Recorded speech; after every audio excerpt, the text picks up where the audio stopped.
who he taught the Middle Ages, the Western Civ class for the Middle Ages. And they noticed that there weren't a lot of people signing up for the class. So he changed the title of the class to Witchcraft and Sorcery, and it was totally full. And I was a TA in there. Susie may remember this, because she attended the class with me. And during the middle of his lecture, Teo would walk up and down the halls while he lectured, because when you stand in those big auditoriums, if you stand behind a podium, you're really distanced from the audience. And a girl's telephone rang, and he reached over and he took it and said, "This is Raul. The drugs are at the airport." Hung up the phone and gave it to her. And she said, "That was my mother." So be careful if your phone's ringing during class. I'm ready for you. Okay, are we ready, Jim? Yes, sir. Very good. Today's topic du jour is citizenship. On January 20th, a few hours after being inaugurated, Trump issued an executive order that attempts to redefine who are U.S. citizens. Let's change the slide to number 2. And this is it. No, it's not. There we go. Okay. And it reads as follows. It is the policy of the United States that no department or agency of the United States government shall issue documents recognizing United States citizenship or accept documents issued by state, local, or other governments or authorities purporting to recognize United States citizenship to persons, 1, when that person's mother was unlawfully present in the United States and the person's father was neither a citizen nor lawful permanent resident at the time of said person's birth, or 2, when that person's mother's presence in the United States was lawful but temporary and the person's father was not a United States citizen or lawful permanent resident of the United States at the time of said person's birth. In plain language, this means that to have birthright citizenship, at least one of the child's parents must either be a citizen or a lawful permanent resident. That's basically what the order says. The rest of the order refers to when the policy takes effect, which is in 30 days after it's given, or how it will be enforced. Now, this executive order was part of the Trump administration's plan to substantially revise the government in line with their anti-immigrant views. That's basically what he's trying to do. And by the way, I read in the New York Times the other day that they revised the national citizenship test, that naturalized citizens test, to make it more difficult. If this executive order is sustained, children born to parents who are neither citizens nor permanent legal residents would be eligible for any governmental benefits: passports, Social Security, health insurance subsidies, participation or receipt of any local, state, or federal or privately administered programs which receive federal funding. Basically, he's attempting to do something that's never been done before. Now, I'm only going to talk about this in legal terms. I was a public defender when I was a young lawyer, and I started thinking of what's going to happen with this. How are hospitals going to find out who the parents are? Are mothers going to lie and always say that their kids are either a dead citizen or a dead permanent resident? Are they going to require these kids to get DNA tests? I mean, there's all kinds of stuff that come into play here. I'm only going to deal with the legal aspects, legal and constitutional aspects of it. As of this writing, any attempt to implement this order is prohibited by a number of court orders that are in effect. The Supreme Court's holding against universal injunctions, I'm going to talk about this a little later, is not as restrictive as they hoped. And the court has yet to address the substantive issue. Are children born in the United States of undocumented immigrant parents American citizens, or aren't they? That's the issue. Curiously, when the government sought relief from the first level of injunction, saying that universal injunctions are beyond the power of district courts, when they did so, they only asked the court to rule on the injunction issue. They expressly said, you don't have to, I'm only appealing this order on this procedural issue, not the substantive issue. But now they have. I'll talk about this after the break. On September 29th, they did make a motion to the Supreme Court to rule on the substantive issue. And I'll have a lot more to say about this. That's what most of the after the break is about. But first, I'm a historian. Let's look at some history. And I want to start with the word citizen itself. In pre-modern England, citizen, the word citizen, referred to an inhabitant of a city or town as distinguished from a member of the gentry. The word was about class, and lower class at that. Samuel Johnson's dictionary, 1759. You want to know how he defined the word citizen? Yes. Citizen is defined as a man of trade, not a gentleman. That was the definition. It did not have its modern meaning, which concerns the relationship of the person to the state. That's what we think of the word citizen. It defines a relationship between the individual and the state. During the American Revolution, and then later the French Revolution, the word citizen took on a completely different meaning. And it really made sense. Sovereignty is the essence of the state or the nation. The idea of sovereignty, the separateness of the realm. And sovereignty was the essence of the state, which made it separate and independent from any other state. And in a monarchy, the sovereignty of the state resided in the body of the king, the body of the monarch. Hence, we say that a monarch is sovereign, and sometimes a monarch is referred to as the sovereign. And people who lived in the state were subjects of the crown, as were their children. European laws made exception for the children of diplomats or occupying troops and their camp followers. They remained subjects to their home rulers. By the way, the word subject itself is derived from two Latin words, sub and jacio, J-A-C-I-O. I can't remember. I took Latin when I was in the 7th grade. Don't ask me how to pronounce it anymore. But the words together mean under the power of another. That's where the word subject comes from. In most European states, where legal systems were mostly based on a combination of Roman and canon church law, the focus was on a person's allegiance, which was inherited from the father. The English common law took a different tack. Being subject to the crown simply meant to a duty to obey and support the monarch, which encompassed everybody physically present within the monarch's realm other than diplomats and occupying troops and their families. Being born in Britain or its empire made one British, and every British person was subject to the British crown. But after the Declaration of Independence, Americans considered themselves to be citizens, not subjects. Americans, they rejected being subjects of King George. They saw themselves as citizens of their respective states. And it's quite logical. Being a subject implies legal inequality, where some people were below others based on hereditary rights and circumstances. Yet in American states, no one possessed hereditary rights above his fellows. All were citizens with equal rights. Sovereignty was vested in the people, among whom all were equal, except women or slaves. In the late 18th century, many men were freeholders who owned land, and far more of them than in any European society. Because theoretically, being a freeholder meant that one was independent.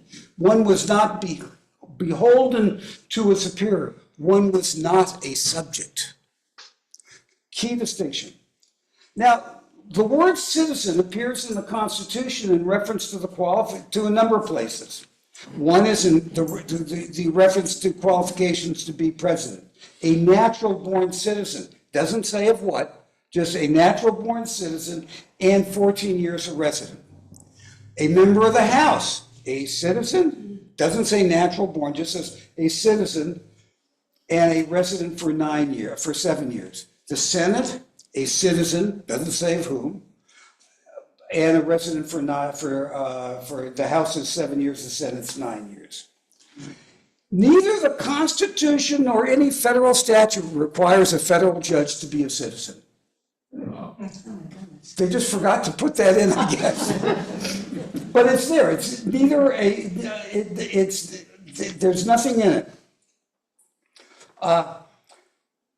But before adoption of the 14th Amendment, the only other place in the Constitution that the word citizen appears is in Article 4, Section 1, Section 2.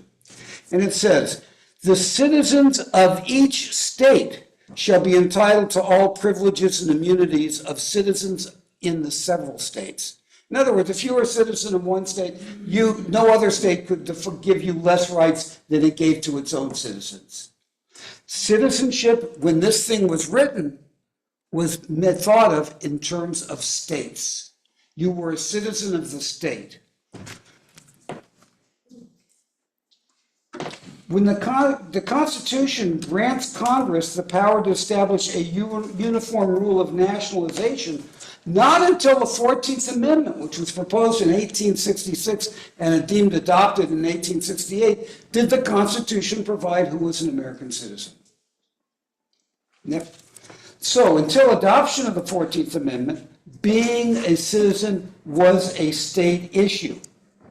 Yet none of the initial state constitutions of the original 13 colonies or Vermont required that one had to be a citizen to vote.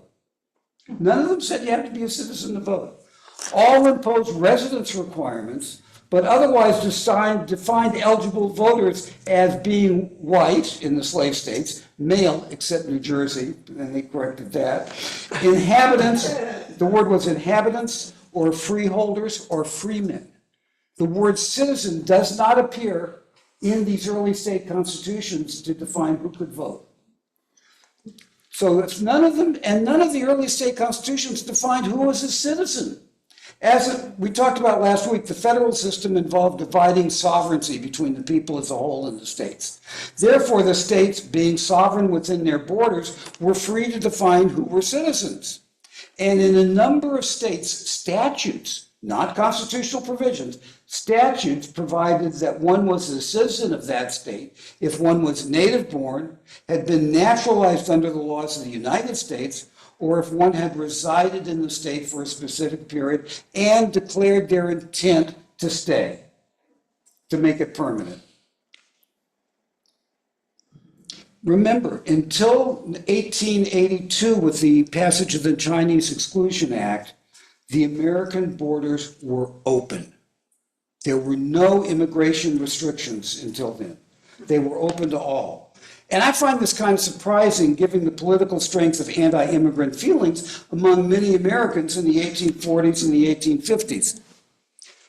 As some cartoons and political platforms disclosed, anti-Catholic rhetoric was an issue. These are two cartoons from the 1850s. One is Not on Our Shores, and the crocodile has a mitre like a Catholic priest or the Pope, and the American River Ganges, and they're protecting it.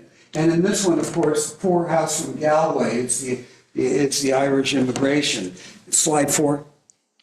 And this is the platform of the Know Nothing Party, and you'll see repeal of all naturalization laws, none but Native Americans for office, opposition to aliens and military companies. I mean, this could be Donald Trump's view.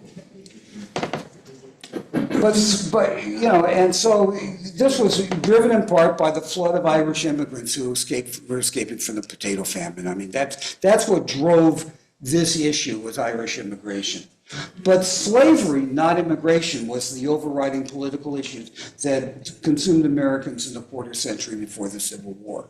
As important as this seemed, it was It was the lunatic fringe in some ways. The Know Nothing Party was organized on it. They won a few elections. They actually ran somebody for president in 1852, Millard Fillmore, but they never they died out very quickly and ultimately were subsumed into the Republican Party.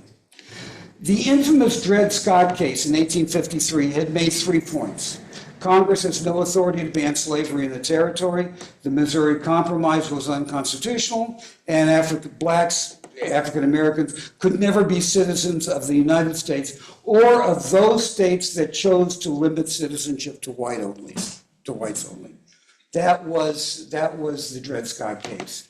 And it was actually overturned by the Civil War itself and by the 13th, 14th, and 15th Amendments. The 1866 Civil Rights Act attempted to make granting citizenship and protecting civil rights national as opposed to state issues. But there was a concern that the Civil Rights Act might exceed Congress's powers in the Constitution. Remember, the federal government is a government of delegated powers. And there's nothing in the delegated powers other than the ability to make a national law of naturalization that defines who is or is not a citizen, or who has rights. So that's why the Civil Rights Act was passed, but it might exceed Congress's powers. So Congress proposed the 14th Amendment. Now, each of these 3 Reconstruction amendments radically remade the Constitution. Eric Foner has called it the second founding. And one of the reasons they did is because the 13th Amendment that ended slavery had an additional provision. It said, Congress shall have the right to enforce this measure by reasonable regulations.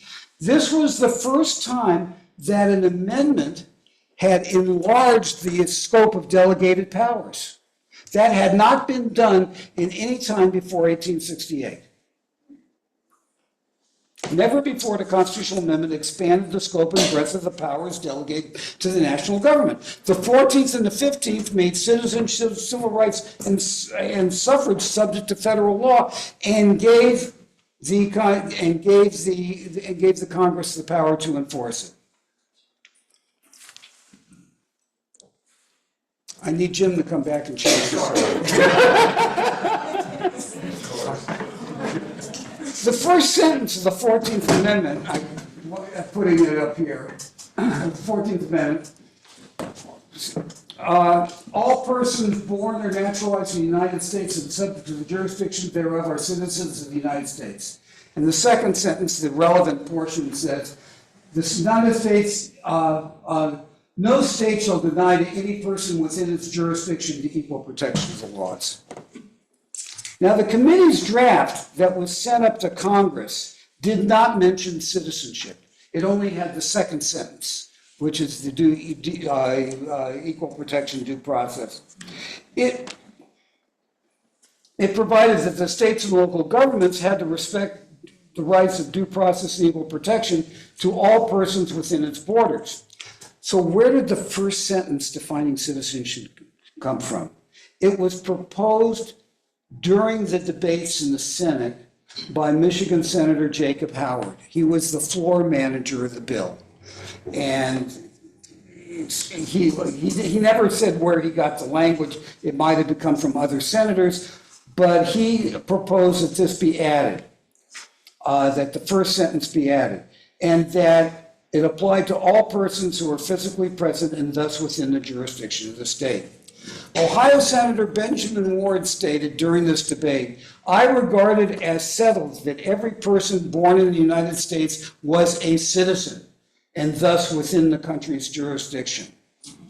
When asked if that applied to children whose parents were only present temporarily, he said yes. It is better to put the citizenship question beyond all doubt. He was referring to birthright citizenship in the Civil Rights Act of 1866. which they were, that could be repealed. Senator Howard then said, we wanted to put this question beyond the legislative power, beyond the reach of those who would pull the whole system up and destroy it, close quote.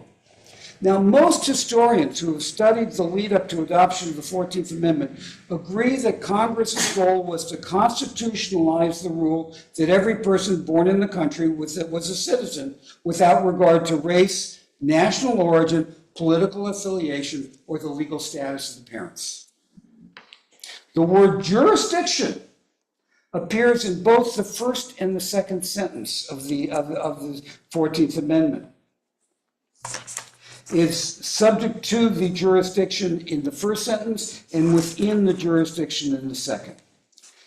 Now, the question is, one other point. The first sentence doesn't say anything about the parents. It merely says the child born in the United States and subject to the jurisdiction thereof.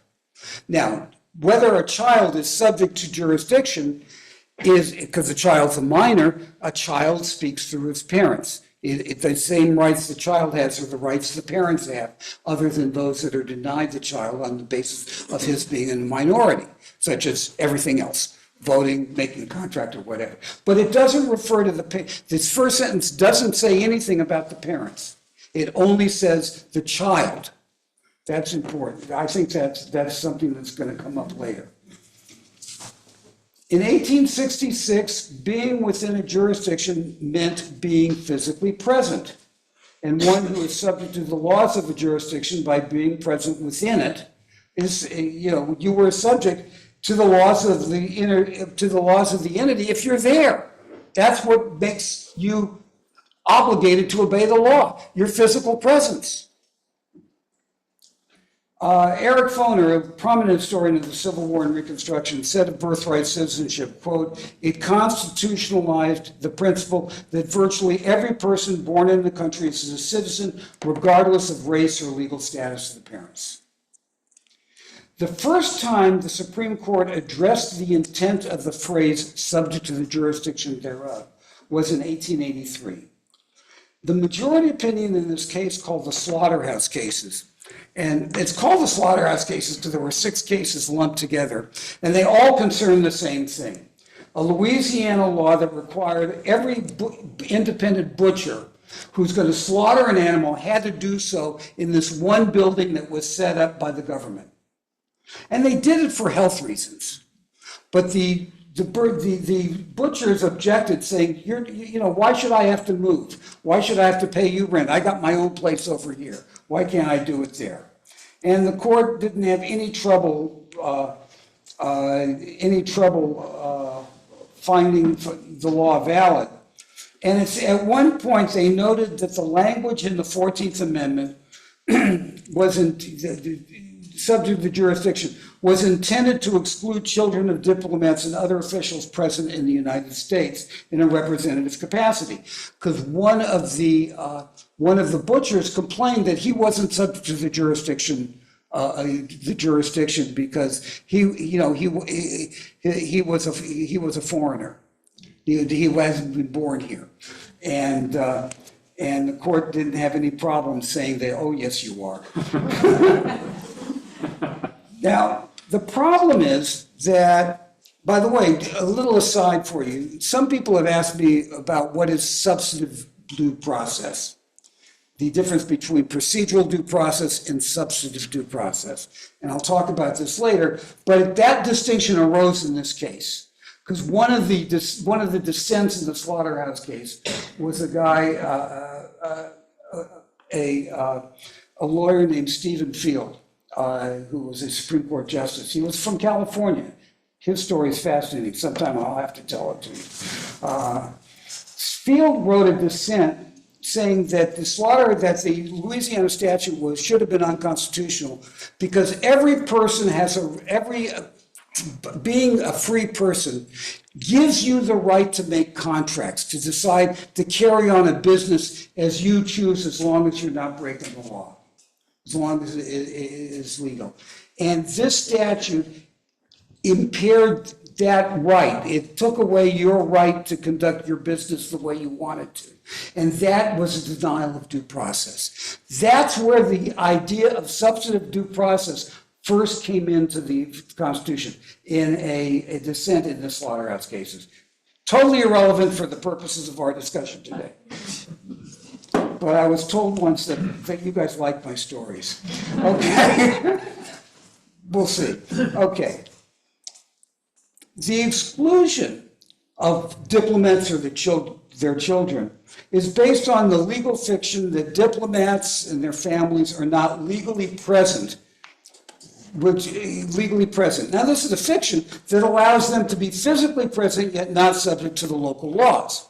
By the way, this is why diplomats and their families never have to pay New York parking tickets. And they don't.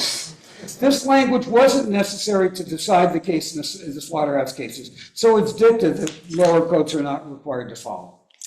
Now, was there a case in the federal courts that dealt with the idea of foreign nationals? Yes. The first one was in 1884 in California. It involved a Chinese person named Luke Tin Sing. In 1884, a district court in California held that a Chinese person who had been born in California in 1870 was a citizen because he was subject to the jurisdiction of the country by reason of his presence. Immigrants present in the United States were bound to obey its laws. This case was never appealed to the Supreme Court. So the only precedent we have is this district court opinion. The territorial connotation of jurisdiction, though, is based on the common law of England, and it was confirmed by the Supreme Court by John Marshall back in 1812. There was a case, it's Schooner Exchange versus McFadden, where Marshall wrote a country's jurisdiction is within its own territory, and within its own territory, its jurisdiction is necessarily exclusive and complete. There's a territorial component to the idea of jurisdiction. And that's important because Trump is saying, no, it's really not, it's really allegiance. And I'll get to that in a little bit. In 1884, the Supreme Court in a case called Elk versus Wilkins held that an Indian born on tribal land, but as an adult moved off the reservation and tried to register to vote, was not a citizen. Indian children born on tribal lands might be physically present in the United States and their state, but Indian tribes were considered legally apart. In 1831 and 1832, the Supreme Court held that Indian tribes were distinct, separate communities from the nations and the states in which they were located. This is what justified, the treaties and, raping the Indians. The cases were Cherokee Nation versus Georgia and Worcester versus Georgia. Those cases described Indian tribes as, quote, dependent alien nations, where American laws did not apply in tribal lands, and relations between the tribes and the government were governed by treaties as though they were foreign countries. Thus, when-born Elk was a subject of his tribe and therefore not subject to the jurisdiction as that term was used in the 14th Amendment. And by the way, Indians born on tribal lands were not deemed citizens until Congress passed a law in 1924 that said they were. In 1898, and the Supreme Court addressed the citizenship of Wong Kim Ark. Here he is. Wong was born in San Francisco in 1873. His parents were shopkeepers in San Francisco. And remember, in 1873, no law barred his parents' presence in the country. But under the Operative Nationalization Act, because they were Asians, they could never become naturalized citizens. Responding to public sentiment, in 1882, Congress passed the Chinese Exclusion Act. And in 1890, Wong's parents decided they were going to return to China to live. They wanted to be buried in their family thing. And they took their son with him, who was in 17. He returned later that year in 1890. He claimed he was a U.S. citizen, and he was readmitted without incident. In 18 94, he again now this time went back to China to see his parents and to find a wife. When he attempted to return, he was refused admission on the grounds that he was not a citizen. In other words, the guy at the Border Patrol this time decided to be a little stricter. And so he sued, and his case made it up to the Supreme Court, which decided the case in 1898 by a 62 vote with one recusal. Under the 14th Amendment, Wong was held to be an American citizen by virtue of his birth in the United States. The opinion noted that when born, his parents were engaged in business while residing in San Francisco and were neither employed by the government, Chinese government, nor present in any diplomatic capacity. Even though under Chinese law, Wong's parents remained subject to the Chinese emperor, while residing in San Francisco, they were subject to the jurisdiction of the United States, as that term was used in the 14th Amendment. By this reasoning, the court inferred that any alien present in the U.S. for any reason were, by their presence, subject to the jurisdiction of American law. That is, they're required to obey the law, unless they were sent here by their home countries in some official capacity, yada, yada, yada. By stating that Wong's parents were domiciled in San Francisco, it appears that the majority assumed that when Wong was born, his parents did not consider themselves to be here on a temporary basis. They had a store, they had a place to live, they were doing business. The fact that they went back later is irrelevant. But when they returned to China in 1890, the Chinese Exclusion Act barred their return. And this is some of the public pressure that led to the adoption of the Chinese Exclusion Act. The San Francisco Illustrated Wasp was like Harper's Monthly. It was a printed magazine. It was the functional equivalent of Time or Life magazine or Look magazine. And this is just some ephemera, a celebration that it was passed. And actually, when the Senate, when the Chinese Exclusion Act was in the Senate, was really supported by the Western states. In California, anti-Chinese feeling was at the heart of local politics. It was the underlying raison d'etre, the reason for the Workers' Party of California, because they object to coolie labor. See, what had happened is all these Chinese people were brought in by the Central Pacific Railroad to build the railroad through the Sierra Nevadas. And there were thousands, literally, hundreds of thousands of them a year who worked on the railroad because they were the cheapest, that was the cheap labor that built the Transcontinental Railroad. But once the railroad was finished in 1869, they all just basically stayed in the West. And there was tremendous anti-Chinese feeling in all the Western states. And the eastern states went along with it. Why not give the West something? We don't care. There are no Chinese people in our states. What do we care? And so that's why the Chinese Exclusion Act. By the way, the opinion in this case is a tough read. It includes a lengthy exposition why several centuries of English common law were more relevant to understand the nature of jurisdiction than several centuries of European law. And the difference was the idea of location versus allegiance determining jurisdiction. That was the legal distinction, that in English law was different, developed different than the common law. The two dissenting justices in the Wong case disagreed. They argued that mere presence did not make one subject to American jurisdiction. Rather, Wong's parents were subject to the Chinese Empire and thus owed their allegiance to China, and they could never be nationalized. Because they could never be nationalized, they were legally incapable of denouncing that Chinese allegiance in favor of U.S. allegiance. They maintained that the dissents that national allegiance was determinative, not physical presence. And by the way, this is the issue that Trumpist lawyers are basically relying on in this order, this issue. Okay, so and that's really the issue, and it came out of the Wong case. And I've been going for almost 40 minutes. Let me go one step further and talk about the developments in American immigration laws that bear on the immigration citizenship question. As I mentioned, until 1882, our borders were open.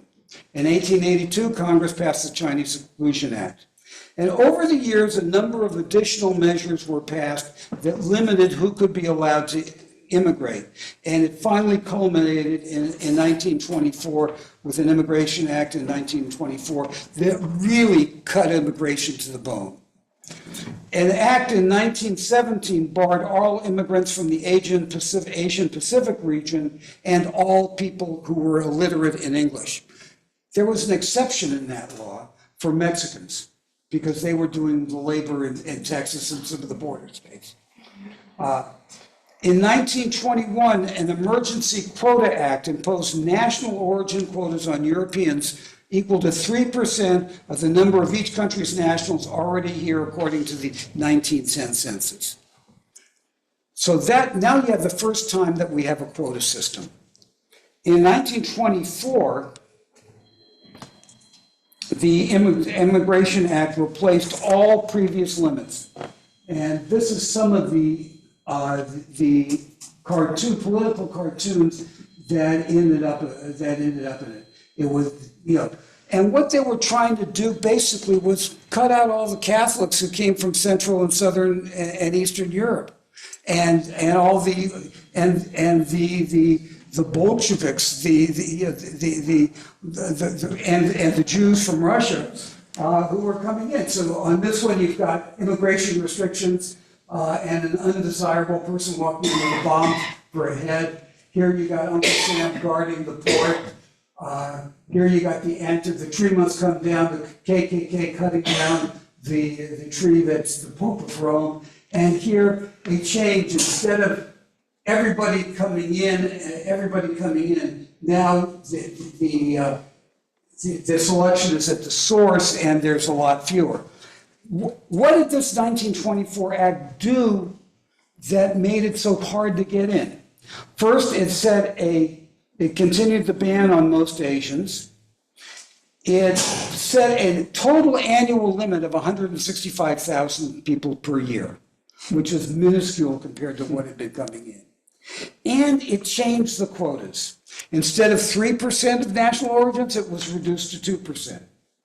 And instead of being tested by the 1910 census, it was tested by the national origin of birth of people here in 1890, when the number of people from Southern, Central, and Eastern Europe was much less than came in much less. The law also created the first border patrol to enforce immigration. That came in 1924. And like Jim Crow laws, the 1924 immigration law reflected basically the racist and anti-Catholic attitudes that were endemic in American society. And I think now is a good time to take a break. Are there any questions before a break? You got to have questions, yes. Back to slide 4, please. After name, know nothing. Yeah. Platform. I'm curious about who the others are. I think it's number 12 on that slide. It's the bottom one. Said the paupers. Oh, no. I was thinking about the. One more, back. Keep going. One more. This one, Right okay. there. So number 12, sending back of all Foreign paupers. And it highlights the economic tension. Oh, absolutely. Xenophobia, oftentimes racism. So I'm just wondering, who were the foreign paupers in 1856? Irish. Irish, which is interesting because they were white. But well, yes and no. I don't have a slide for it, but I can show you. There's Thomas Nast did a cover in 1870 or 1876. It might have been it was somewhere in the early 1870s, where he's got a scale, and on one scale he has a African American in a very pejorative, Jim Crow type and the other is an Irish man painted black, and the caption is equal weights in terms of voting, you know. So, and one historian has written a book called Wages of Whiteness. And his argument in the book, with some measure, is why the Irish Catholics were so vehemently anti-African American. And the answer is because it allowed them to be part of the mainstream society. Did anybody here see the show Ragtime, or remember the book? Okay, Dr. O wrote it, and that show, key in that book and the show is the anti-African and anti-Irish tendencies in American society, but how the Irish were also vehemently anti-African American. Does that answer your question? Yes. And by the way, the reason why this is that the ephemera doesn't have the back page. On the last item, it said, finally, American laws and American. This is kind of folded in half. No one knows what that word is. It's just not there. I mean, that's why it's not there. Someone folded, you know, that's the way it appears in the Smithsonian's online archive, which is where I pull this stuff from. Yes? So 15 years ago, I met a guy in Mexico who had come into this country, he was here illegally for 15 years, went back to Mexico, and he could not only, they wouldn't let him in, he could never apply for citizenship. Was that part of statute? Or No, well, that's part of the later bunch of statutes and regulations from what was called the Bracero program. Yeah. Which was a preacher started during the war, and it was the idea that Mexicans would be temporary workers, but if they ever took advantage of it, they could never come permanently. And that was part of the Bracero program, to the best of my understanding. Yes, Gunther? In my German history book, I looked at 1900, there were about 3 million British and Irish people coming to New York or to the East Coast. And I wonder, when you arrived there in New York City, what kind of big document did they get? Well, they went through Ellis Island. Yes. And I have no idea what kind of documents they got. I was at Ellis Island, but I was more concerned just seeing it and getting into it. My grandfather on my mother's side immigrated from Ukraine when he was 8 years old, because his brothers were already here, which is how he got in. My guess is he was given a piece of paper. But the one thing I still have is his naturalization certificate from 1908. And how long did it take them becoming U.S. citizenship Well, at that time? I don't know. I don't know what the waiting period was. Okay. My guess it would be 5 or 10 years, but because he came in as a child, he did not get naturalization until 1908, when he was either 18 or 21. I know he got married in 1960, because that's when my mother, very shortly, got married the year my mother was born, so that's how I know that. Yes? The 14th Amendment says naturalized in the United States. Does that mean under the jurisdiction of the states or the federal government? And what exactly does naturalized mean? Well, How do you get naturalized? okay. You asked a number of questions. First, the 14th Amendment. The first sentence reads, all persons born or naturalized in the United States and subject to the jurisdiction thereof are citizens of the United States. Now, the Article 1, Section 8 includes among the delegated powers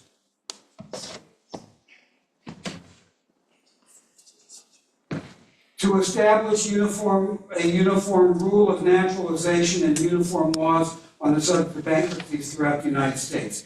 And in 1790, Congress passed a naturalization law that had a 2 or 3 year waiting period to become a naturalized citizen. But there was nothing in the Constitution other than the word naturalization that defined citizenship.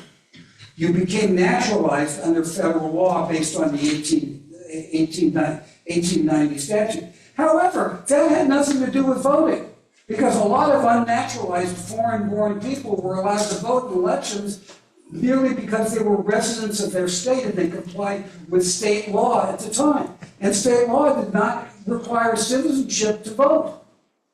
Now, it started to later, starting in the 1840s, but I'm talking about initially. Sorry? Question. Yeah. Can you restate the premise on which Trump is putting the case before the Supreme Court? It was not a big part of your talk, but it was. Well, because that's going to be a big part of my talk in the second half. Okay.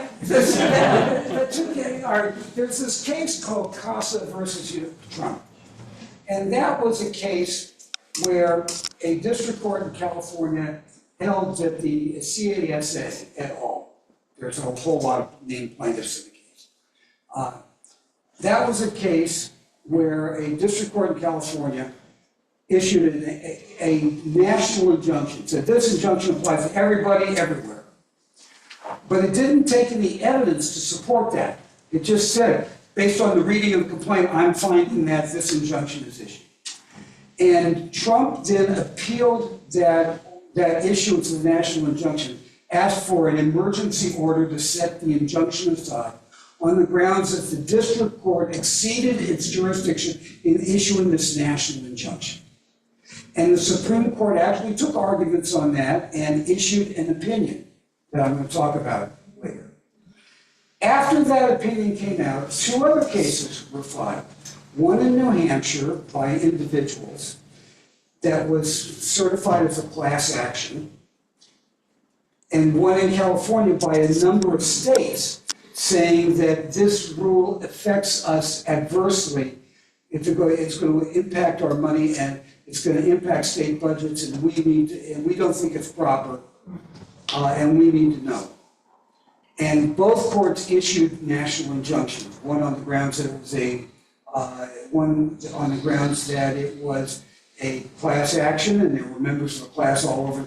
The class was defined as all children born of immigrant parents between such and such and such and such a date anywhere in the country, or all pregnant immigrant women who were expecting to give birth where the fathers were not a citizen or a admitted alien. And they were all over the country. So the national injunction was issued in that case. And in the state case, because people could freely travel across state lines, only a national injunction would protect the interests. So, and in those cases, on January 29th, Trump asked the court to grant certifications, grant certiorari, and rule on the basic citizenship question. Who is a citizen? And I'm going to talk about that in length after the break. Does that answer your question? Yes, sir. So, I mean, obviously Trump could not articulate that on the best day of his life. No. So, I mean, so this is basically, is this coming from the Federal Society and someone within that organization has an issue with? First off, all of Trump's lawyers are coming from the Federal Society or someone like that. And this has been an issue for a while. Okay, so this is a grievance that's being held. It's a, have you looked, remember there was during the last election, there was a 1925 plan? 2025 plan. I'm 83 years old. I skimmed that whole 120-page document. This is part of it. That's why this executive order was there, and he signed it the same day he was inaugurated. But I mean, is this an extent to the white Christian nationalists that are being promoted? Absolutely. Yeah, except most of them are Latina. Most of the illegal immigrants that they're raising a fuss about happen to be Hispanic, Spanish-speaking, Western Hemisphere people who are not necessarily non-white. So, but it's part of it goes in tune with the racism, because racism is more than just whiteness. their idea, it's this mainstream American Protestant, Thank you. Other questions? Let's have a break, 10 minutes. When you said you took Latin in the 7th grade, did you go to Catholic school here? I took a John Christian in high school. Because my brothers are Don't ask me why. I fled Latin school 3 times.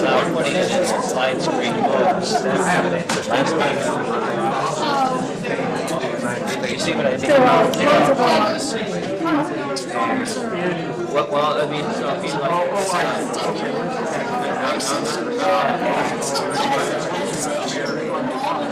One right next to it. Yeah,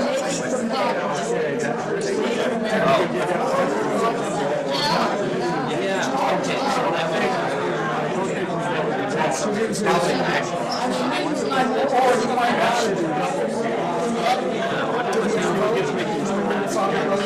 And now I can still get it.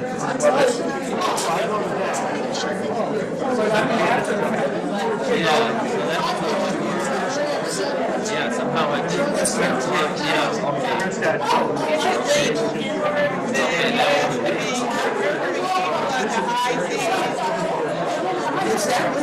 I don't think so, but that's outside the jurisdiction of the United States, and international court.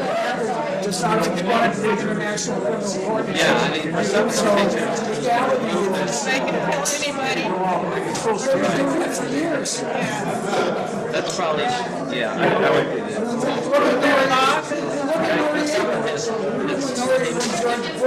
Kind of makes me think of it.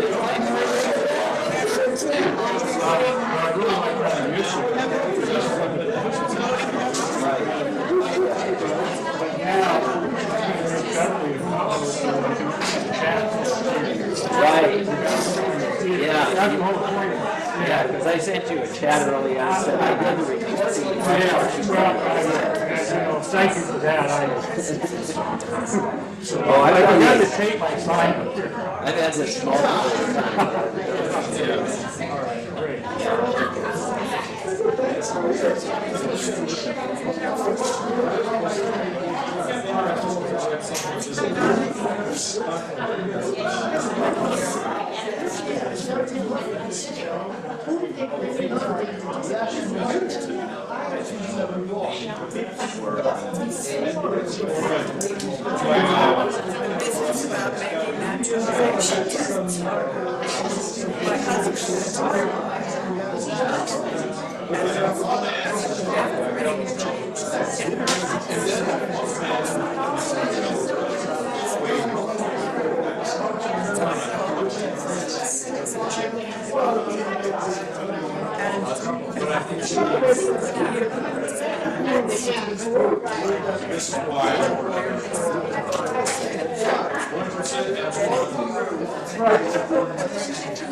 I'll do it. When you think about the originalism, how far are we ready to go back? I'll talk about that next week. Question? It's different. Well, the whole idea It's not all black and white. it's not all black and white. When you say subject to the jurisdiction and present, and in one sense you're subject to the jurisdiction, the other one says under the jurisdiction. Yeah, and those are two different things. The term to be Supreme Court's gonna tell us what they are. That's one of the issues.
But when you look at Obama, he has American mother.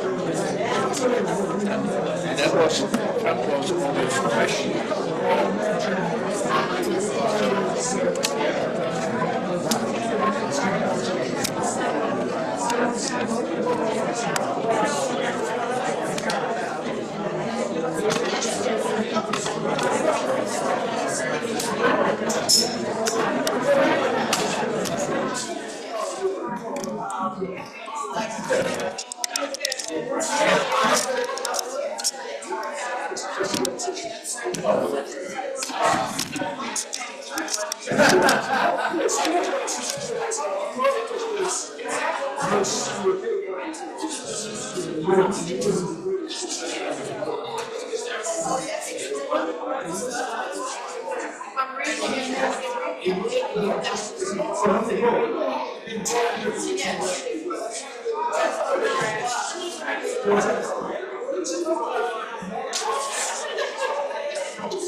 Just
for a minute.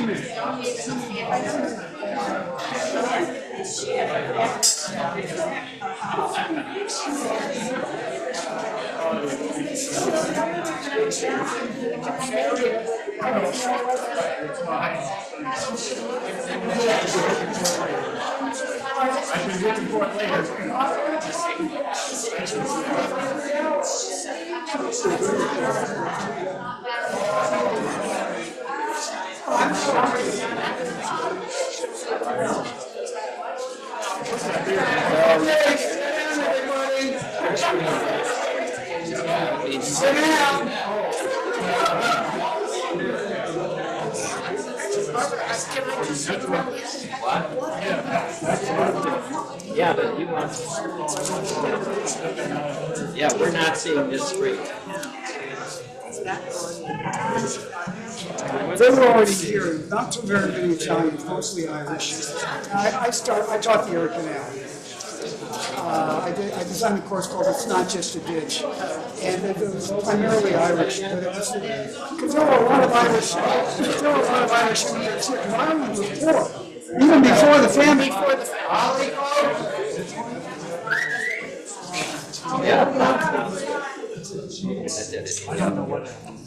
Okay.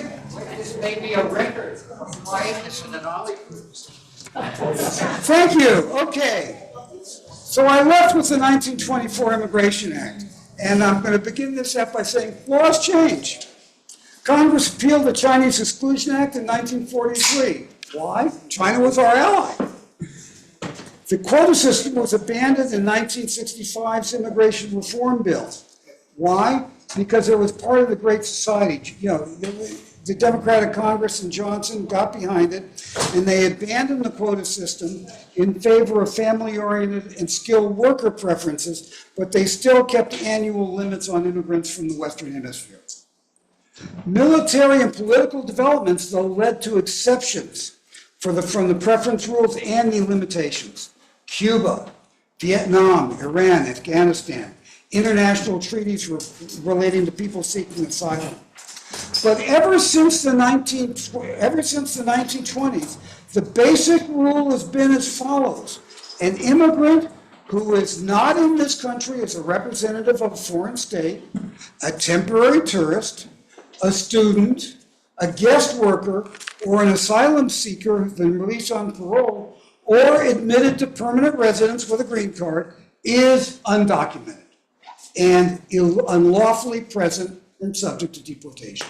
So that's really what, when you talk about undocumented aliens, you're saying they're not here temporarily under some program, either a tourist or a student or a worker visa. They're not here because they're a diplomat, and they're not here, they haven't been admitted to practice, admitted to residency.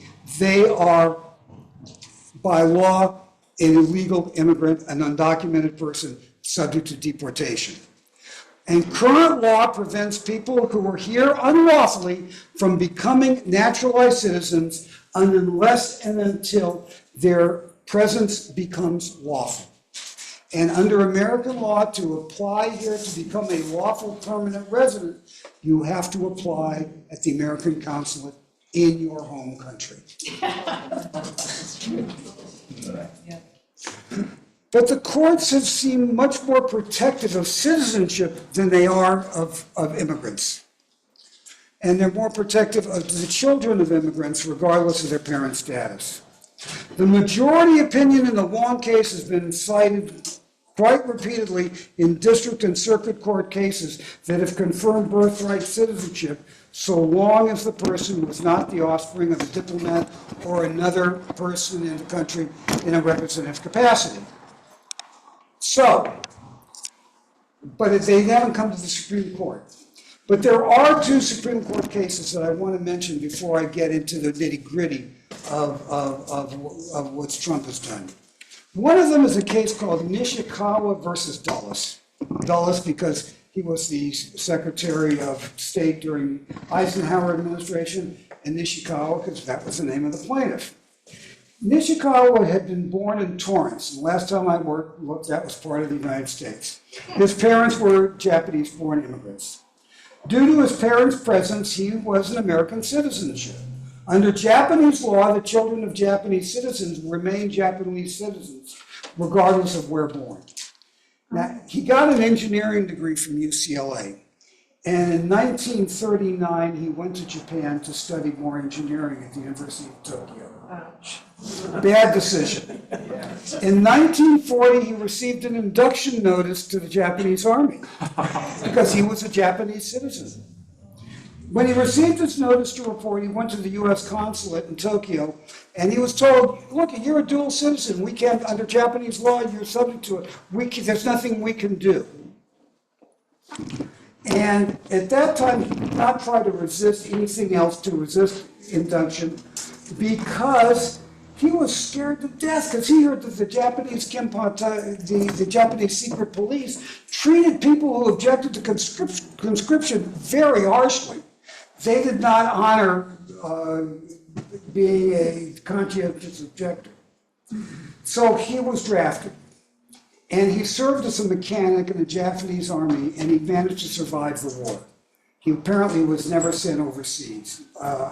He spent the war in the Japanese island, in the home islands. After the war, he tried to return to the U.S., but he was told that his service in the Japanese army during the war served to revoke his U.S. citizenship. And he sued. The case went up to the Supreme Court. In a 7-2 decision, the court ruled in his favor. His birth in Torrance made him an American citizen regardless of his parents' nationality or loyalty, and his involuntary service in the Japanese army didn't justify revoking his citizenship. That was the majority opinion. There were two dissenting opinions. They didn't question that he became a citizen at birth. Their objection was the evidence was insufficient to establish that his service was truly involuntary because he did not make any formal action in Japanese courts or in U.S. courts to assert his U.S. citizenship at the time of his induction. Yes, sir? Was he able to come back to the U.S. and file this suit?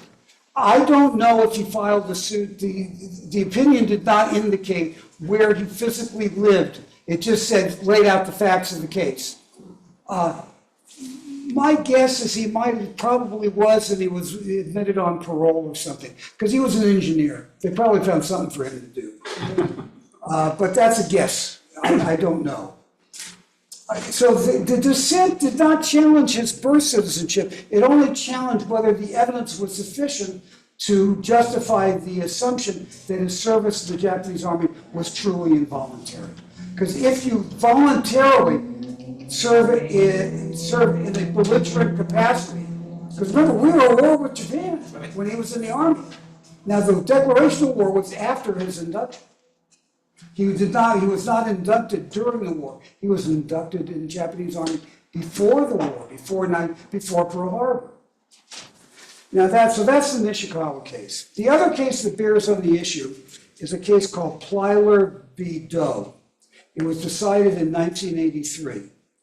The case concerns the meaning of jurisdiction in the second clause of the 14th Amendment. Would you put up slide 9, the last slide?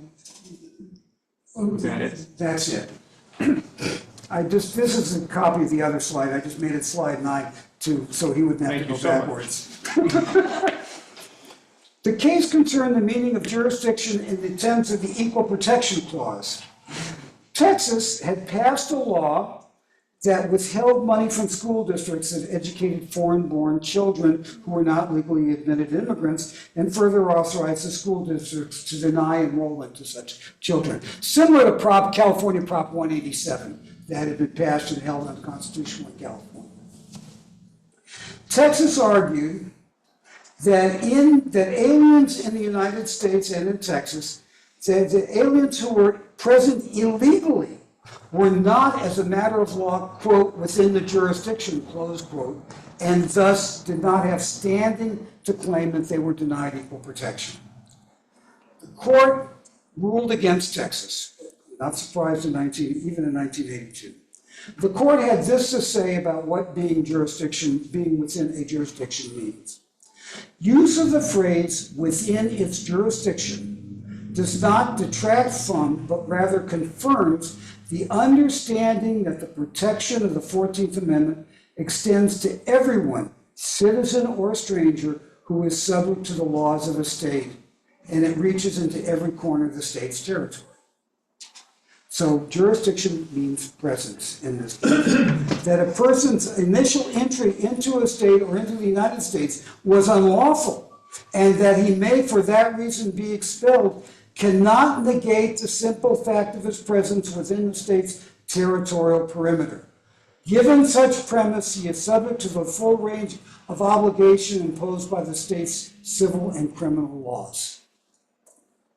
Because such children were within the jurisdiction, Texas laws of denying them public education denied them equal protection. Justice Berger dissented. It was 7-2. But in his dissent, he expressly agreed with the majority's holding that under the 14th Amendment, jurisdiction was used in the sense of being present. And if present, a person is obligated to obey the laws in force. Quote, I have no quarrel with the conclusion that the Equal Protection Clause of the 14th Amendment applies to aliens who, after their illegal entry into this country, are indeed physically within the jurisdiction of the state. He argued that the state may have a legitimate reason for classifying children present legally different from children present illegally, and because that argument was dismissed out of hand, the case should be remanded to the state to produce evidence that there is a reasonable and rational basis for different treatment. That was Berger's dissent, noting the national government holds that certain benefits can be denied to persons not lawfully present, even in 1982, such as receiving Social Security payments or being issued passports. Did O'Connor write that? What? I don't know who wrote the majority opinion. I didn't note that here. I glanced at it and I read it, but O'Connor was in the majority. Well, let's get back to she was. It was 7-2, and I think that the 2 was Berger and Rehnquist, who was an junior associate. Well, he fell off the turn of the truck and bumped his head. Right. Okay, the pilot case concerns the second of that question, Second Amendment, second sentence of the 14th, not the first. But it bears on the first because both sentences qualify coverage by the use of the word jurisdiction. In the first sentence, it's subject to the jurisdiction. In the second sentence, it's within its jurisdiction. That is the rub. Does the word jurisdiction have a separate meaning? Trump's lawyers argue that it does. That being subject to jurisdiction means owing allegiance, while being within the jurisdiction means physically present. That is the basis of Trump's argument. He wants to have it both ways. Undocumented immigrants are within the jurisdiction and thus required to obey the laws, but they can't be subject to the jurisdiction because they're not legally admitted, and thus they're not allowed to swear fealty to the United States. But what about dreamers? Some of them are in the military. Didn't they swear oaths to be in the military? What about children who both parents were illegal immigrants, but they're serving in the Army or Navy? Didn't they have to take an oath? Why would the military take them? If the Supreme Court were to approve the executive order and withhold citizenship from U.S.-born children of undocumented illegal immigrants, would that by implication overrule that Plyler case? This is not, that's why these are not easy questions. And to an extent they're confusing because they turn on legal, what we would call legal technicalities. It's not a technicality to say you are or you're not a citizen, but it is technical to understand the meaning, the legal impact of words on situations. And that's where the confusion comes up. That's where that's what this argument is all about. Texas Governor Abbott has argued that Plyler should be overruled and that he suggested that Texas should once again attempt to exclude undocumented immigrant children from state benefits. Tennessee's legislature, love Tennessee, they have introduced a bill that mirrors the Texas bill that had been held unconstitutional in the hope that the conservatives of the Supreme Court will overrule the Plyler case. Maybe we should have let the South win the Civil War. Which brings me to Trump's executive order and the cases against it. First, let's go back to this idea of nationwide or universal injunctions, and let me tell you what happened. In Trump versus Casa, as I mentioned, the district court issued and the circuit court approved an injunction that applied to everybody everywhere. And for that Trump's executive order that attempted to limit birthright citizenship to children who had at least one parent. Oh, it's a fire truck. I was going to say I'm innocent, but not. If ICE is coming, yeah, I don't know. Well, in any event, the government asked the Supreme Court to stay the injunction on the grounds that nationwide injunctions exceeded the lower court's authority. Any injunction should be limited to the individual moving parties and apply only where the district court is located. But the government didn't ask them to rule on the validity of the substantive ruling, the executive order. Recognizing the case's importance, the court heard arguments and issued formal opinions. The Supreme Court agreed with the government's position that the injunction issued in this Casa case exceeded the district court's authority, but it left the door open a mile wide to obtain injunctions that applied nationally. Because it said there could be a class action. This case wasn't a class action, so this doesn't apply to class actions.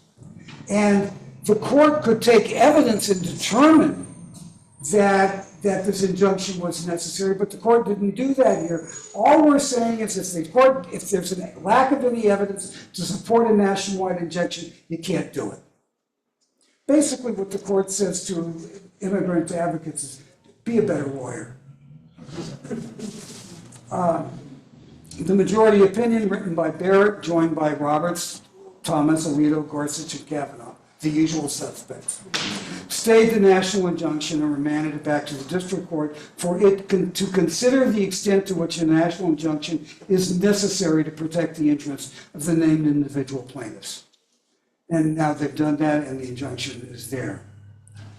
This opinion is absolute proof that the district court doesn't have the power to issue so broad that absent proof, there's no authority. They did not express any finding with respect to the substantive issue. It merely talked about what the powers of the district court were under the Judiciary Act. It also indicated that the rule would be different in a class action. Justice Sotomayor wrote a lengthy dissent. I said lengthy because it was about 30 pages long. It was joined by Kagan and Jackson. But I'm going to characterize it as saying, really? She argued, citing lots of cases over a lot of pages, the citizenship order is blatantly unconstitutional. The need for a national injunction against its application is blatantly obvious. And the majority's reading of Congress' intent in 1789, when the Judiciary Act was passed, is inane and inaccurate. Needless to say, she did not think much of the opinion. I'm not sure this case means anything. Immigrant lawyers realized they needed to fashion their cases as class actions and present stronger evidence, which they've done. A New Hampshire case was filed in district court as a class action. And the class is all recently born children of undocumented immigrants anywhere in the country. And all undocumented pregnant women anywhere in the country. The court certified the class under the applicable law and issued a nationwide injunction. The government didn't even try and set it aside. The court took evidence and held that nothing less could protect the class if any part of the order was allowed to go into effect. That was one case. It's called Trump versus Barbara, because one of the immigrants is Barbara, last name eliminated. Also, a number of states, California, Washington, and Massachusetts, under Washington as the lead plaintiff, filed a case in California basing their standing on the financial costs they'd incur were Trump's order to take effect. We're going to have to revise everything because we don't make any distinction where a kid's born. Hospitals are going to have to ask different kind of questions, blah, blah, blah, blah, blah. It's all going to cost us lots of money. And so we have standing. The district court issued a nationwide injunction. People are free to travel in the United States, so it doesn't make any difference. You can't say it's limited to people who are in the state now because you don't know who's going to come into the state. So it has to be everywhere. And the Ninth Circuit ruled in favor of the challengers in that case, as has the First Circuit in New Hampshire.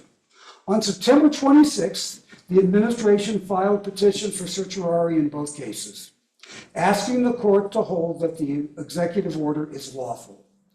Since then, friends of the court briefs supporting Trump's position were filed by one, a group of all the Republican members of the House Judiciary Committee.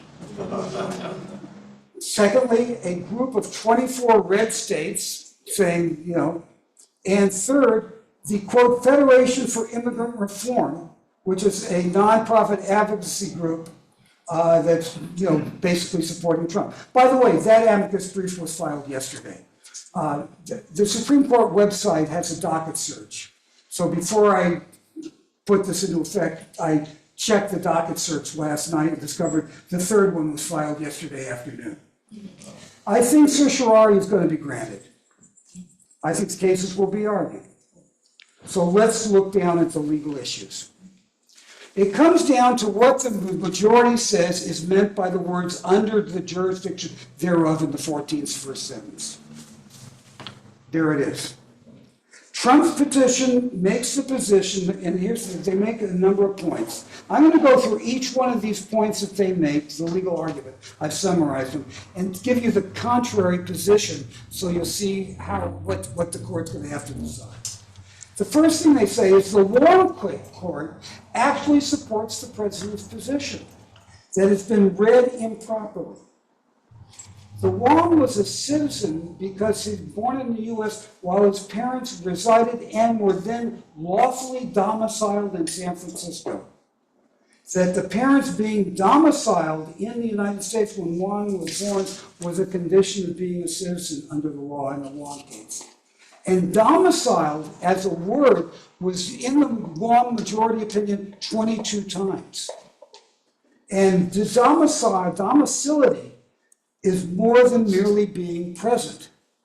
Being domiciled means having the legal right to reside. That's their argument. By omitting this, the lower courts have consistently misread the holding of the case.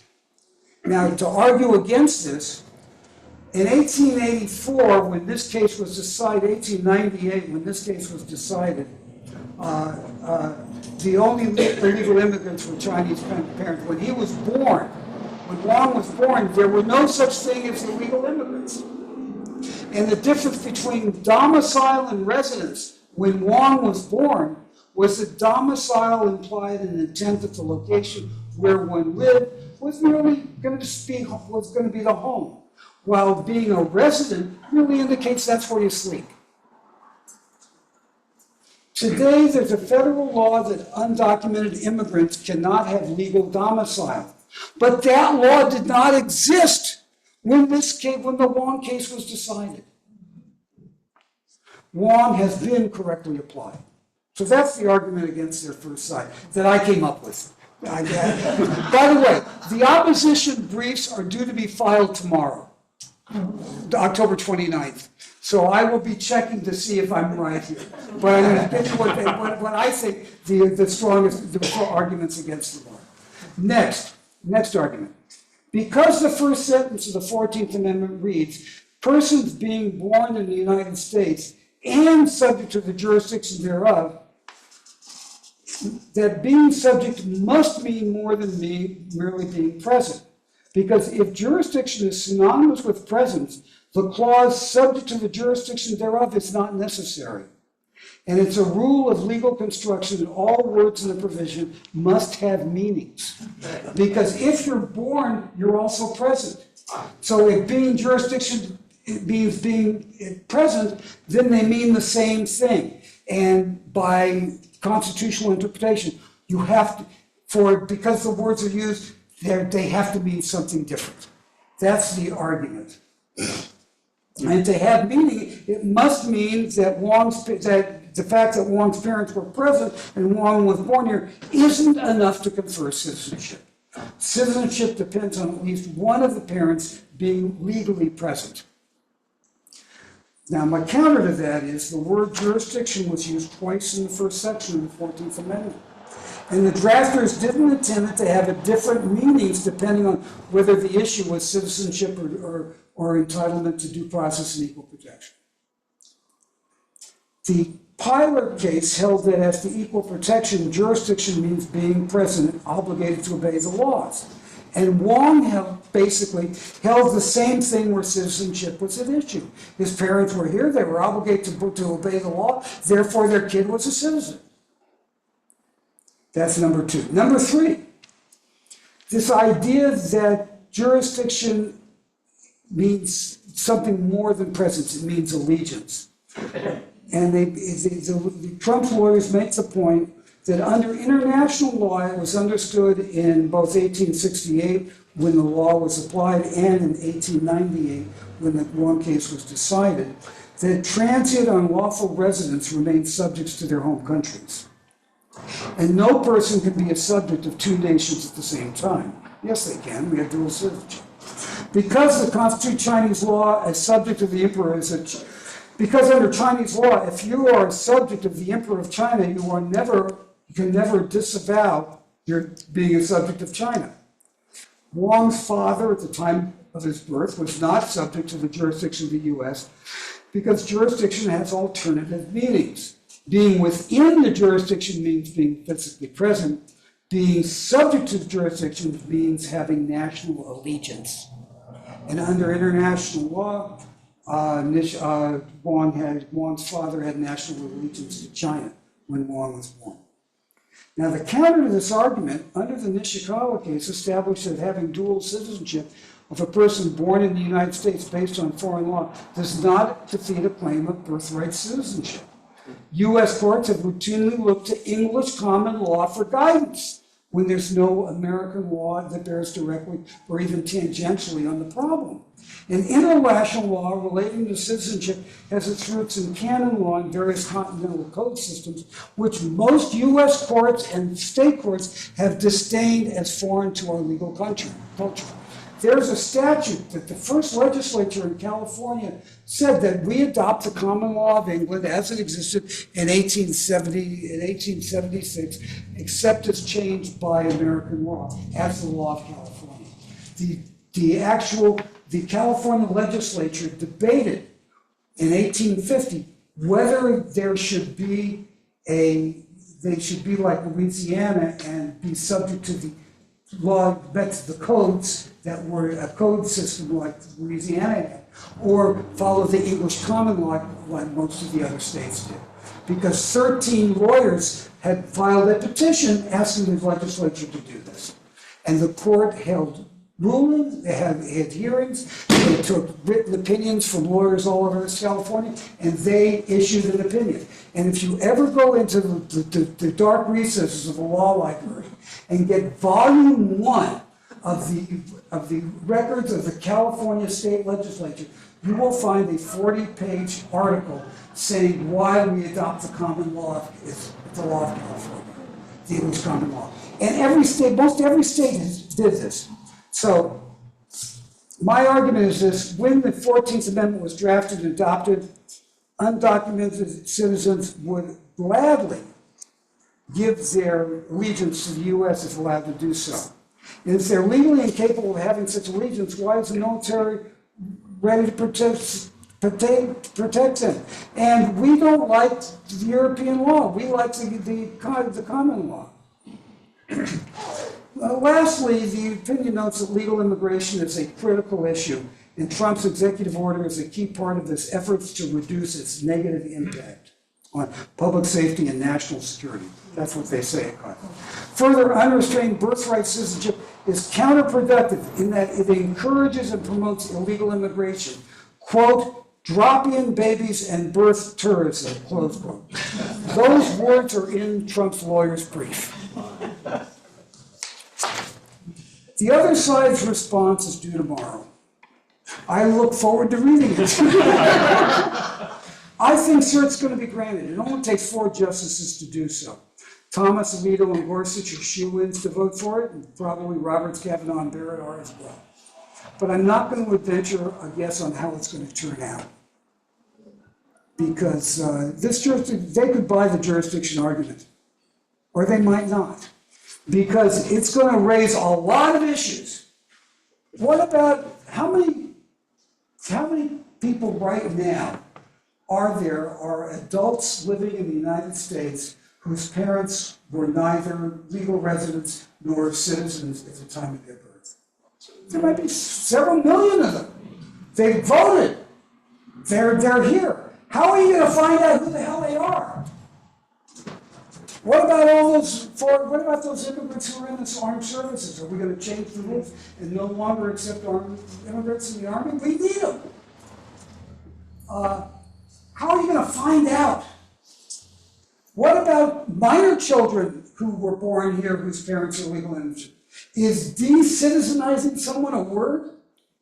But I know we've done it for denationalizing people who have lied on their nationalization certificates or done things that like disavowed our country during time of war, or served as the Demerjic case, the guy served as a guard in a extermination camp in Ukraine. But other than that, we've never taken citizenship away. How are you going to do that? Are they going to be able to do that? How are hospitals going to determine this? Are they going to require DNA tests of every child that's born? How are they going to find out who the hell the father is? Is there going to be a presumption of legality, real legality, as to an unknown father? These are all kinds of questions. So I have no idea what they're going to do.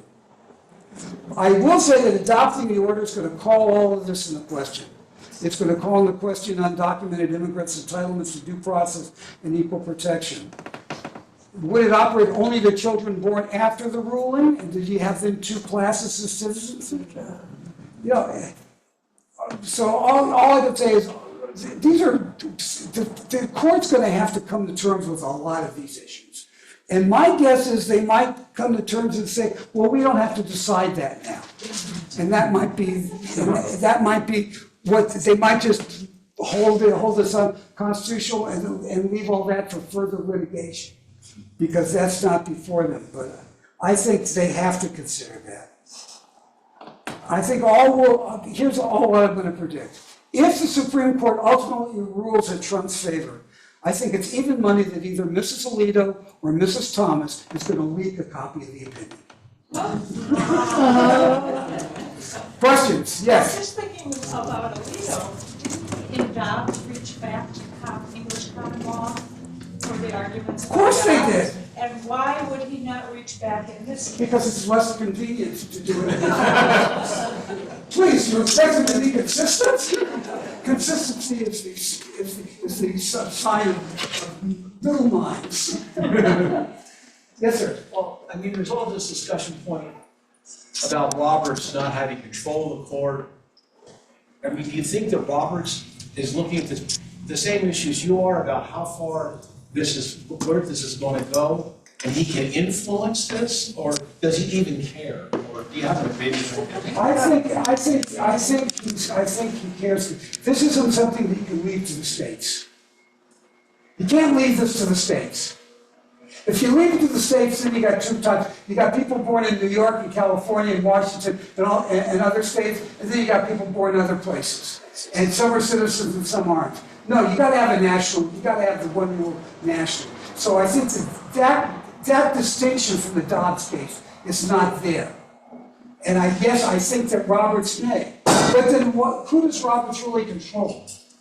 I think that Roberts probably might be able to persuade Barrett, and that's what I'm hopeful for. That you have the three liberals, Roberts and Barrett, and a 5-4 decision. I think that Alito and Thomas are definitely going to go with Trump. I think Gorsuch probably will. What Kavanaugh is an open question, but his vote doesn't really count because it's only important to count to 5. No, thank you. But that's the way I look at it. Well, that's what I was. And so I'm hopeful that they're going to leave birthright citizenship in force, but I'm not sure because I can see where this argument would appeal to the 6 conservatives, where the difference in jurisdiction, that you can have a different meaning for the first and the second sentence. That one means physically present and required to obey the law, but citizenship is more than merely obeying the law. Citizenship applies a relationship to the state, and that relationship should depend on allegiance. And then they'll adopt the international rule, and Trump's order will stand. And what all Trump's order says is, you gotta have one parent who's either a citizen or a legal guardian to be an American. That's what his order says. Yes, Mark? So if the court invalidates birthright citizenship. Well, they won't let's say it this way, we're not invalidating birthright citizenship. We're validating Trump's interpretation of birthright citizenship that says at least one parent has to be a citizen or a lawful resident. This is the question that I had. I'm glad you clarified that. If that decision comes out the way you just said, what is the remedy if the people in the country are appalled by that idea? What is the remedy if people in the country are appalled by that idea? Vote! That's what I'm asking. Okay, because there is no other remedy. So if you vote and the legislature. One of these, I'll tell you one thing you can do. California can adopt a rule that says hospitals don't have to ask who the father is in a birth certificate.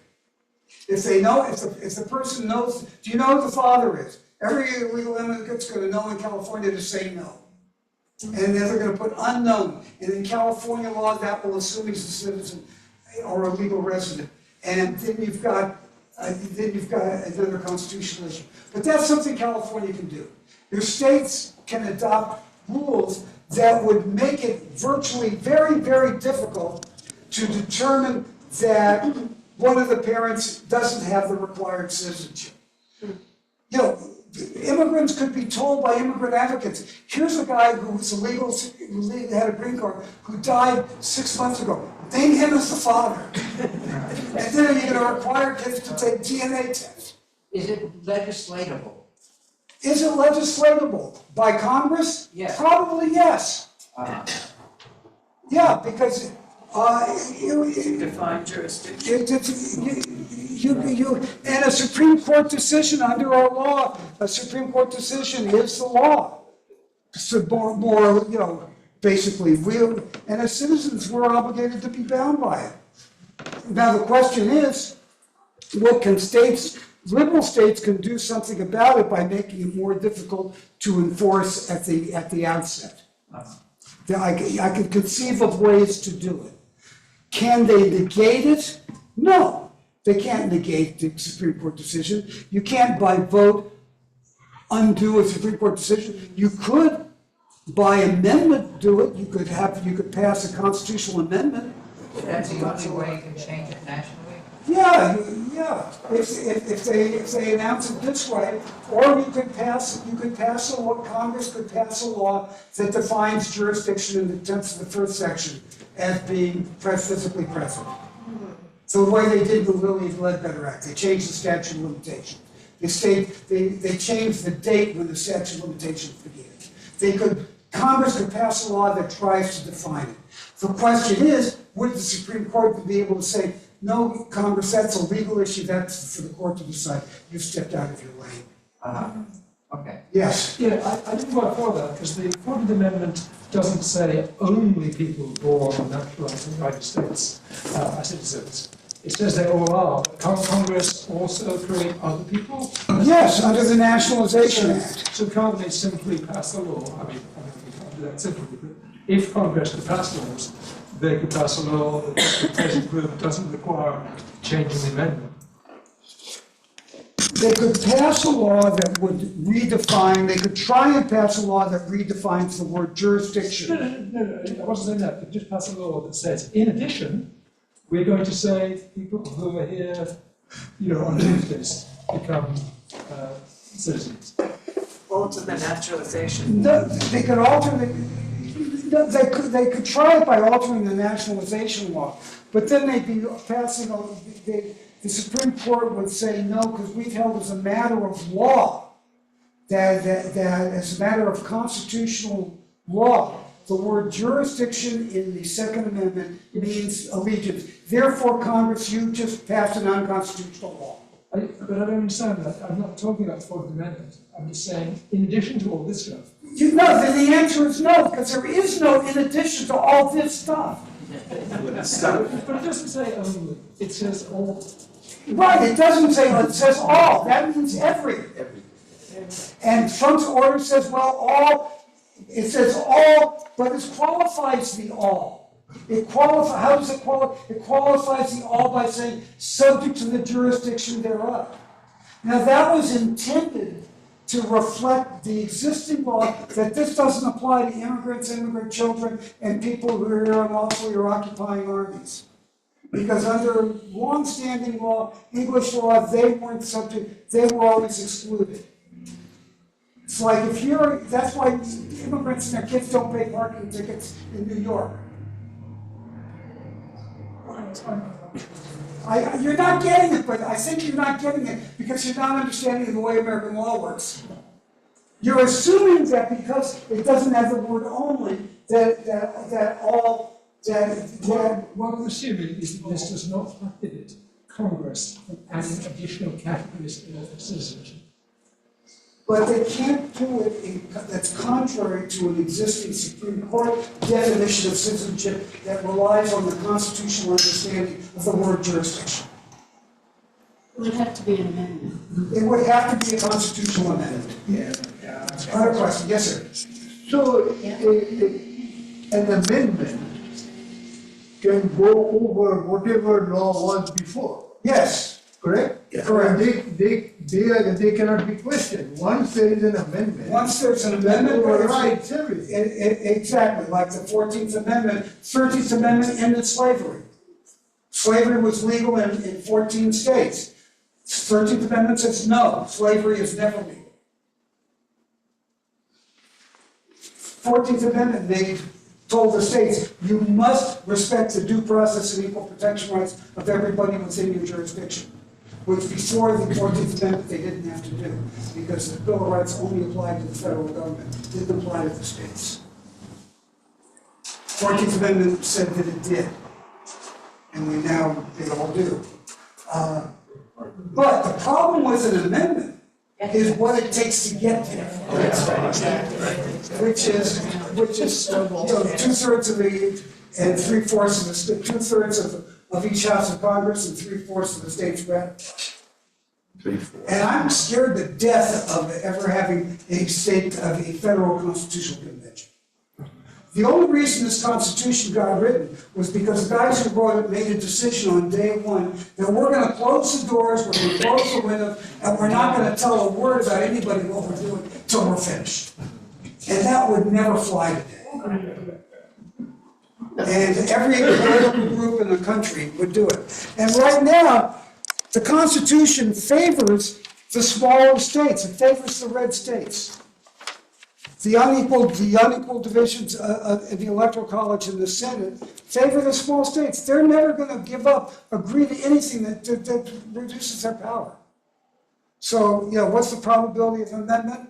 Until there was a time where the red state, blue state distinction didn't exist, and if they could find a position that was not divided on a red state, blue state, or a partisan basis, that would be the only thing that could ever get an amendment passed today, in my view. So that's where the work is. Right, yes. What about the thousands of hold-in for-profit camps all over the country, including the new one they just built with 2,500 beds or something? Are those people allowed to vote, or are they just going to hold them there forever? They are people who while their cases are being decided? Okay, the question was, what about all these camps that are privately owned? First off, there's nothing that prohibits the government, if it's going to hold people in custody, from farming the place and making sure they stay there to private enterprises. That's contracted out. Now, the people who are all there are people arrested by ICE on the basis of not being undocumented. They are not present in the United States legally, so they're not allowed to be here, so they have to be deported, and the government has the right to hold them in custody until they are deported. That's the answer to your question. But some of them were going for their asylum. Some of them are going for their Under the law. asylum. Right, but then the question is, do the asylum court give them parole? Are they entitled to parole? All the parole is subject to the president, is an executive function. And basically, he's canceled all the paroles, which is basically like being released under recognizance. Yeah, there's not a lot of optimism here on my part, other than the fact that finding Trump's order valid could bring into account so many different issues and so divide the country that maybe Roberts and Barrett aren't willing to do it. That's when you talk about what's deeply rooted in American law and history and tradition, birthright citizenship is deeply rooted since this time. Now, next week, I'm going to tear into that whole deeply rooted idea as a terrible rule of law, because it allows judges to pick and choose what traditions they allow them to cherry pick history, and they make what I call ahistorical decisions based on that. Mark's looking at me. We got 10 minutes. I think we're basically done. Are there any more questions? Yeah, Yes. you're saying that the entire argument here will be on the basis of those 5 or 6 words and subject to the jurisdiction. That's what It's all just nitpicking. It's legal nitpicking. It's legal definition picking. I don't think it's a nit. Nits are small and insignificant. This is not small and insignificant. It is a major issue. But it's almost. I got one more question, then I think Mark's I question. don't know how I'm gonna be able to say this, but the disjuncture and subject to the jurisdiction seems what the Trump administration is hinging the argument on. Right. And that hinged on the change in the interpretation of domicility. That's one of their arguments. It's not their only argument, it's one of their arguments. And because I'm thinking of all the immigrant families who've been here for 30 years, have businesses, have homes. They don't have legal domicile. But is that an avenue, the case that changed the interpretation of what domicile is that an avenue for relooking at that kind of decision? First off, being legally domiciled was not decided by a case. It was decided by a statute. And the statute merely says, if you're not here legally, you cannot be legally domiciled. So if it's not even been decided as a case, Can the court hold that's unconstitutional? Probably not. No, I think that the law that says if there is a distinction between being here legally and being here not legally, if that's a distinction that's allowable under the law, then there's nothing wrong with saying to be domiciled here, you have to be here legally. Otherwise, you do not have legal domicile. I don't have a problem with that. I think that's good law. I think that's perfectly adequate law. I don't think that could ever be held unconstitutional. but I thought the case of the Chinese man, that was sort of the, yeah, that went back to. That distinction didn't exist when that case was decided. Okay, so domicility didn't matter. Domicile, they used the word 3 times, but at the time that case was written, the word domicile and resident were basically synonymous.